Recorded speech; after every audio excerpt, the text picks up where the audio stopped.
The carpenter chooses straight, knotless pine trees from which to build a log house.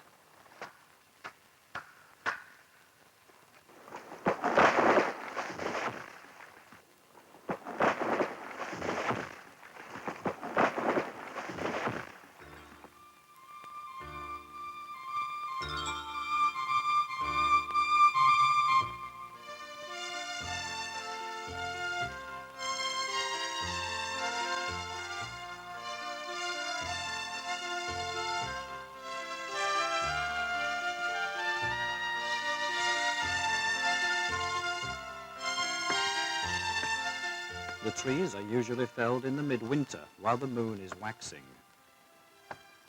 These men are going to build a log cottage consisting of a small hall, a bedroom and a living room. The site is on the Lyytikkälä farm in the parish of Suomenniemi in southeastern Finland.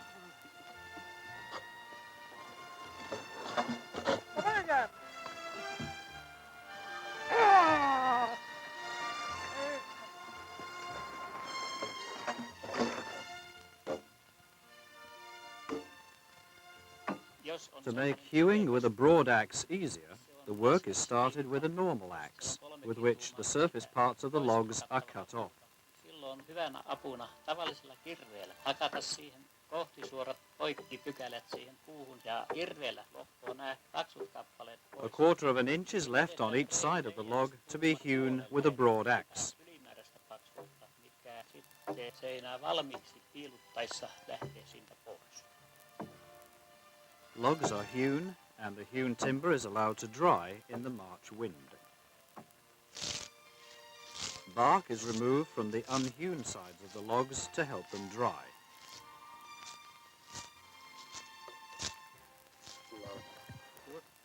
To provide thermal insulation, an earth bank will be made inside the stone base under the living room floor.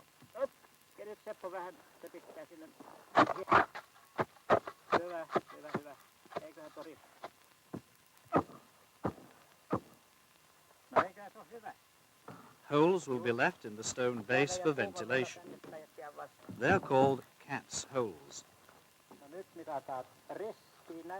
Using crosswise measurement, a check is made to see that the angles are right. Ristimittauksella tarkistetaan, että kulmat tulevat suorat.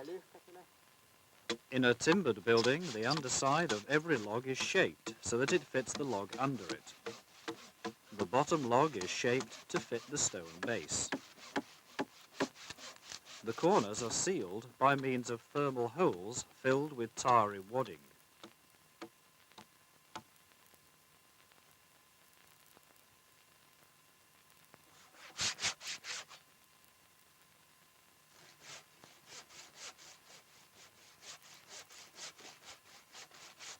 Here in Finland, buildings with horizontal logs probably go back to the Great Migration of Nations. At least as early as the 13th century, we have had round log buildings with edge joints with round-bottomed holes. In the 16th century, builders started hewing wall timber on the inside. Wall timber hewn on both sides, as here, dates from the 18th century. Feather moss is put between the wall timbers and tarry oakum in the joints of the corners, doors and windows. The wall timber is strengthened by fixing it with dowels placed in holes bored through the timber. The size of the hand borer is about 1.5 inches. When doweling, enough room must be left for settling in the bottom of the holes, a good inch per metre. The holes for the dowels of the doors and windows are bored with a 2-inch drill.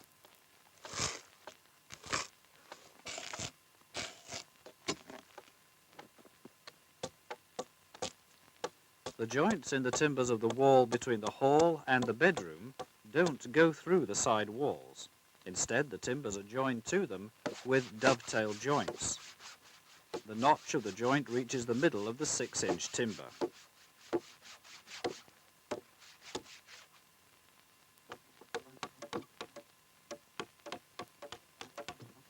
This building will have long timber ends at the corners, just like two other buildings on the same farm.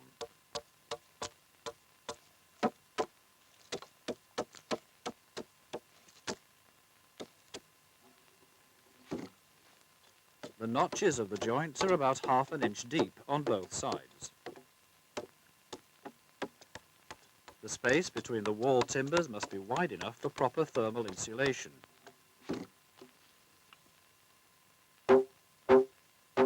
The width of the space must be at least 4 inches in the outside wall. The back of the lower timber is hewn evenly arched. The shape of the lower timber is drawn on the upper timber with a stylus.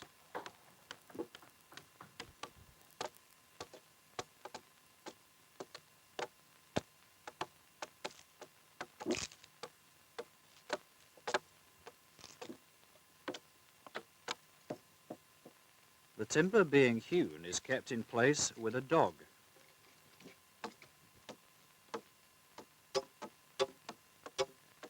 The groove between the timbers into which stuffing will be placed is hewn so that its sides are straight.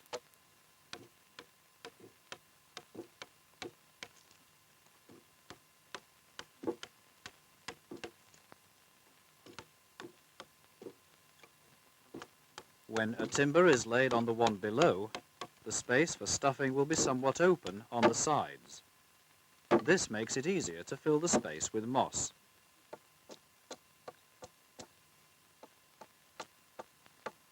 The upper edges of the door and the window will be at the same height.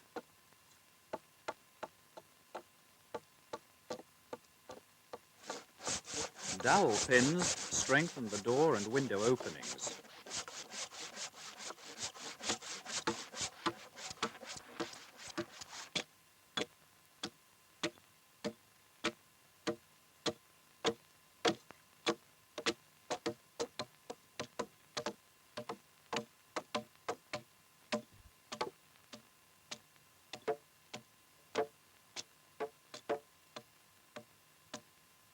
Dowel pins strengthen the door and window openings. Here the T-shaped dowel pin is made of one log, just as it used to be.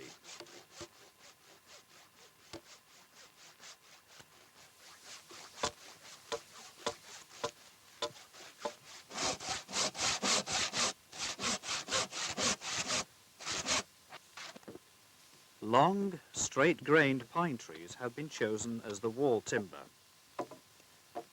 The courses of timber are dowelled at intervals of about 5 feet to keep the walls straight.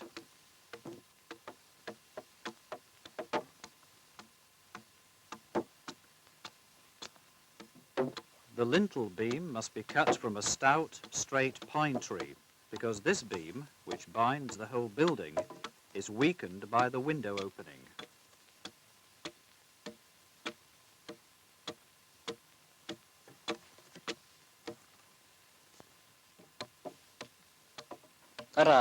This plank will not be nailed down because it would prevent the wall timber from settling. The window opening must be large enough to give a 2-inch settling space between the frame and the lintel beam.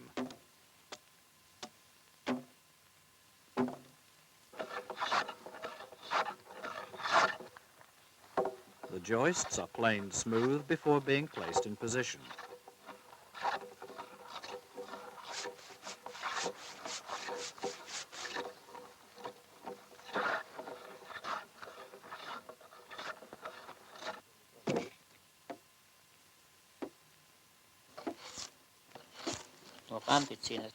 The edges are whittled away with a knife, and the finishing is done with a plane.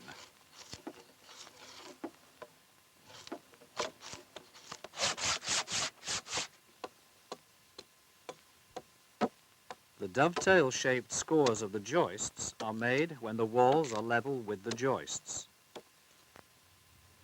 The scores reach as far as the middle of the wall timber.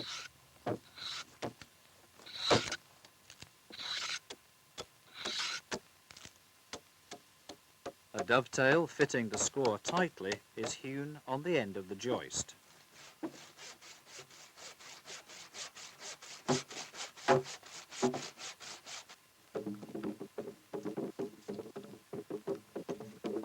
The old way of lifting heavy timber high is to roll it using logs and rope.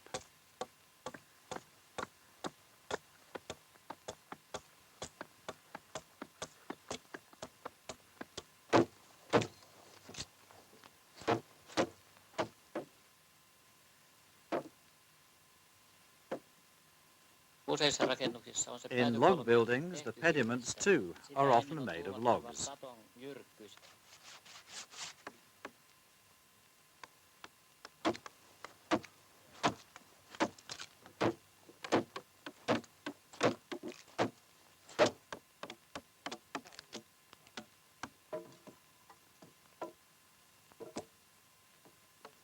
The shape of the pediment is drawn using a model. Sen lopullinen korkeus vetää viiva ja sitä myöten vestetään se liika pois.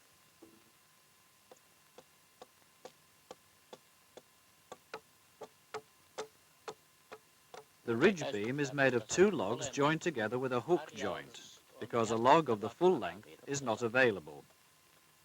The roof truss structure is very simple.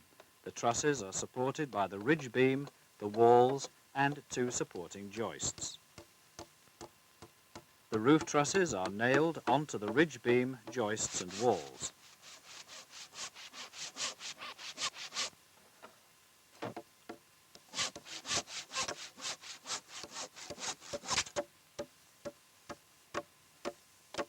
The timber ends of the pediments and the partition walls are hewn level with the roof trusses. The ridge beam is fixed with pegs, both at the ends and at the partition wall.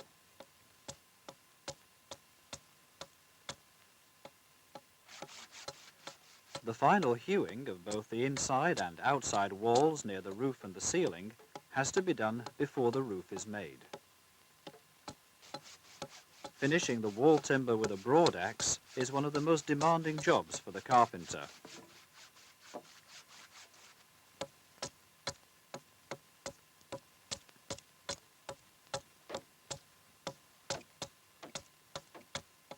This sort of an axe eye makes it possible to turn the axe handle easily, so that this axe can be used both right and left-handedly. This is necessary when hewing the corners.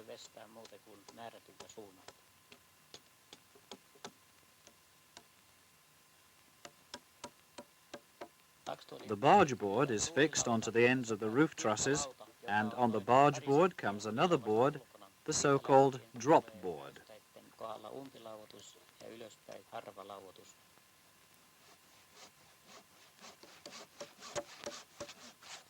The projecting ends of the logs at the corners are half an inch longer than the thickness of the wall timber. If the wall is 6 inches thick, the log ends are 7 inches long. The log ends at the corners are as thick as the wall itself.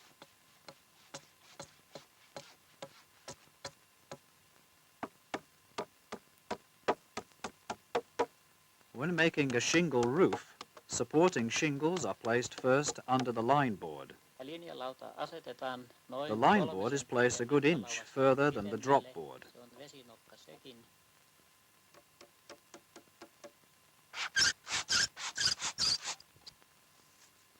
A normal shingle roof has 3 layers. The shingles in the first layer are short, about a third of an ordinary shingle. The shingles must be set the right way.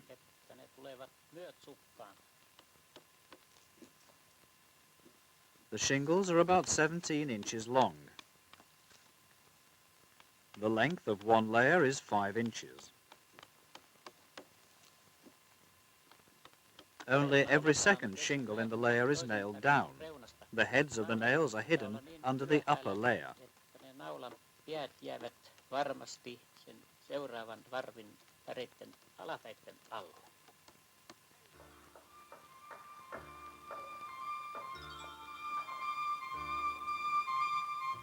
A well-made roof of good shingles can last a quarter of a century.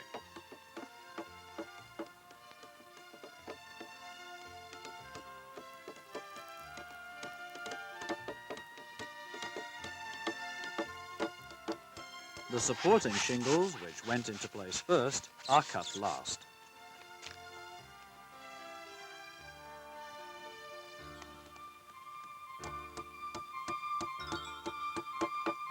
To strengthen the edge, skirt boards are nailed on the gables and ridge boards on the top roof. Semmoinen yleinen tapa ollut, It's että the custom viimeistään to give a siinä party vaiheessa, kun once the ridge harjalla boards on are tullut on. paikalleen, niin alkaa harjannostajaisiin vietto.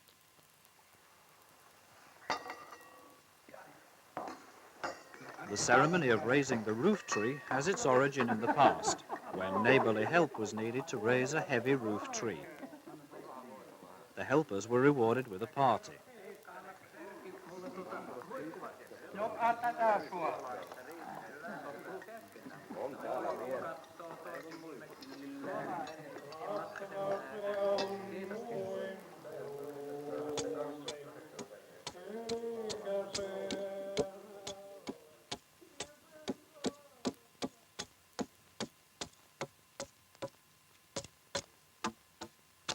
Under the living room floor, the earth bank beside the stone base provides thermal insulation.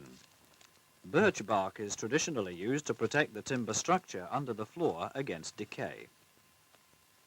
Floor making begins by laying logs inside the walls. The space between the wall and the log is about 2.5 feet.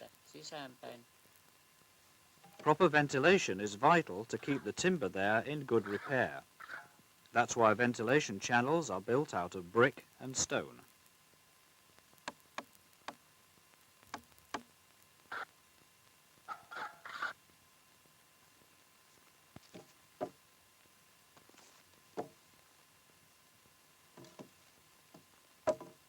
The corners of the log framework under the floor have hewn joints.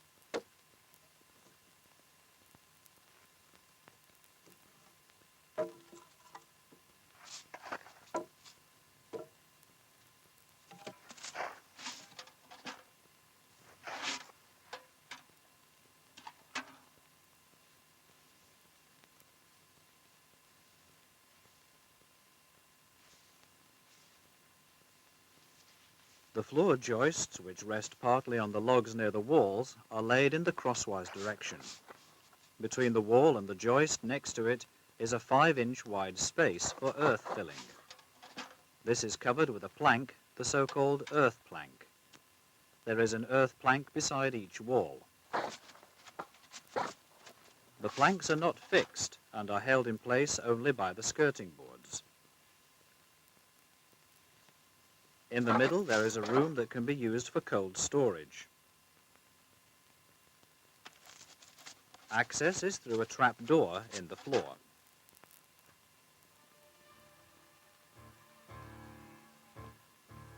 There is enough settling space between the window frame and the lintel beam, so the frame can be put into place and fastened with wedges. The frame can't be nailed onto the wall timber because of the settling of the walls. It can be nailed only on the dowel pins on both sides of the window.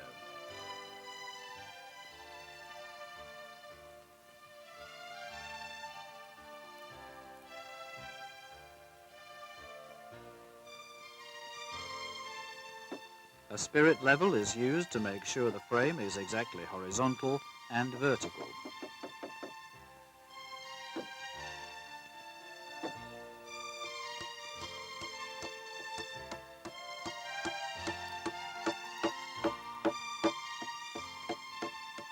The frame is then fastened with nails. The window frames, complete with panes and hinges, can now be put into place.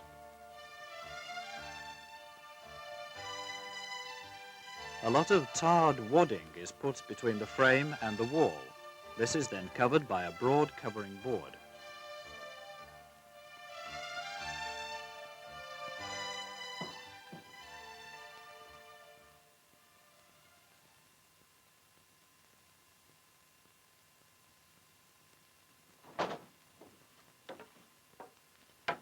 Floor making begins with the border planks, which are laid first. Inside the framework of the border planks, the floor planks are fixed to each other to form a compact floor.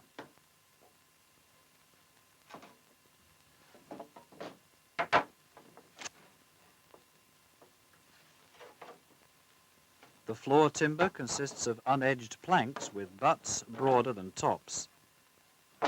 These are cut ready and laid alternately. The floor timber is made of good dry pine to avoid twisting.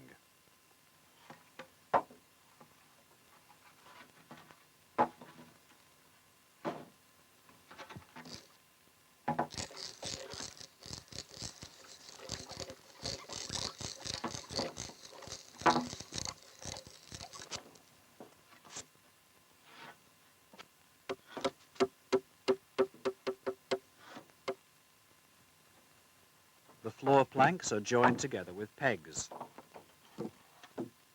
The broad floor planks will dry and shrink before long. That's why they are not nailed together. Putting the pegs at short intervals makes the floor firm and prevents it twisting. In the warm room, the floor timber will get steadily drier. In a couple of years, a narrow plank will have to be added. It's easy to do because the floor timbers are not nailed together.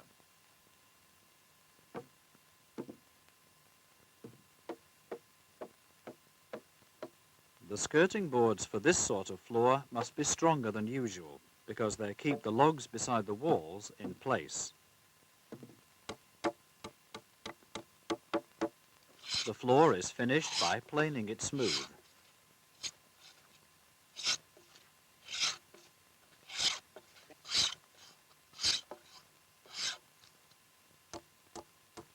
The small hall and the bedroom will have double floors. Supporting boards are nailed onto the floor joists and onto them the boards of the lower floor.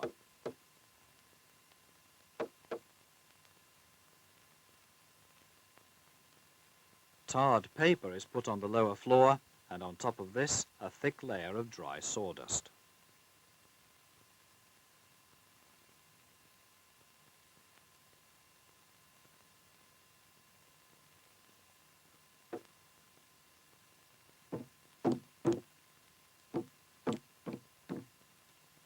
This new building will have the same sort of ceiling as the farmhouse.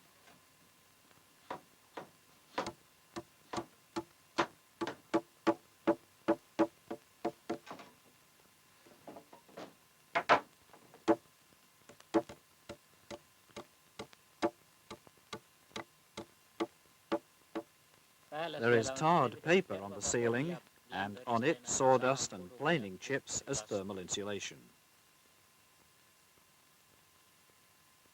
The traditional front door, made of planks by the carpenters, has forged hinges.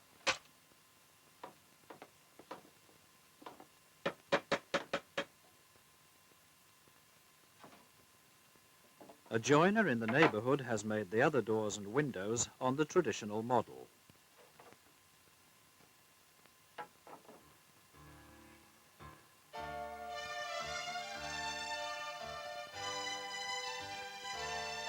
The covering boards and skirting boards are made by the carpenters themselves.